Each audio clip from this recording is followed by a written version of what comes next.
యోసేపు నీతిమంతుడు అని రాయబడింది బైబిల్లో. నీతిమంతుడైన యోసేపు తన భార్యను రహస్యంగా విడిచిపెట్టాలనుకున్నాడు. అప్పుడు అతను ఎలా నీతిమంతుడు అవుతాడు? గమనించండి, యేసుక్రీస్తు ద్వారా ఆయన నమ్మిన ఆయనను బట్టి మనము నీతిమంతులమే. అలాగే యోసేపు కూడా యెహోవా యందు నమ్మిక ఉంచిన వాడు కనుక నీతిమంతుడు. నీతిమంతుడైన ప్రతివాడు ఆత్మ సంబంధిగా మారాలి. కాబట్టి ఆత్మ సంబంధిగా మారక శరీర సంబంధంగానే ఆలోచించాడు యోసేపు. కానీ వెంటనే దూత ఇది పరిశుద్ధ దేవుని వలన కలిగింది అని ఎప్పుడైతే చెప్పిందో వెంటనే సరెండర్ అయిపోయాడు.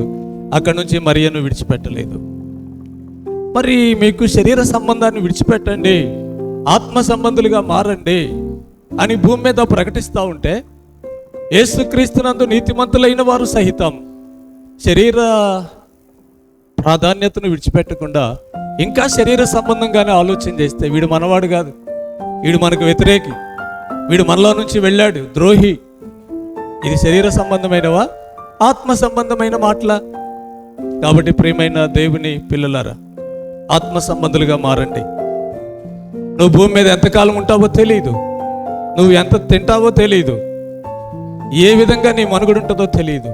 కానీ నువ్వు ఆత్మ సంబంధిగా మారితే ప్రభువైన యేసుక్రీస్తు సింహాసనంలో కూర్చుని నీవు ఏలుబడి చేస్తావు.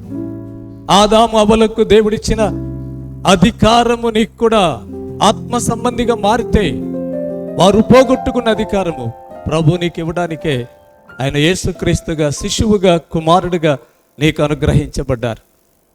కాబట్టి నాకు ఈ అధికారం వద్దు, నాకు బాధ్యతలు వద్దు, నేను యేసుక్రీస్తు బిడ్డగా ప్రకటించుకుంటానంటే దాని వలన నీవే నష్టపోతున్నావు, దానివల్ల నీవు వెక్కిరించబడతావు, దానివల్ల నీకు ఒరిగేది ఏమీ ఉండదు. కాబట్టి ఈ దినమునైనా కనీసం ఇప్పుడైనా శరీర సంబంధమైన క్రిస్మస్ను విడిచిపెట్టి, నా ప్రభు రాజ్య భారముతో భూమి మీదకి వచ్చారు, ఆ భారము నేను పంచుకోవాలి. నా దేవుడు ఆత్మస్వరూపి, నేను కూడా ఆత్మస్వరూపినే, నేను ఆత్మ సంబంధమైన రాజ్యము కొరకు నా ప్రభు భారమును పంచుకుని ముందుకు వెళ్ళాలి అనేటువంటి ఆలోచన నీకు రాకపోతే ఎన్ని సంవత్సరాలు నువ్వు భూమి మీద బ్రతికినా వృధా.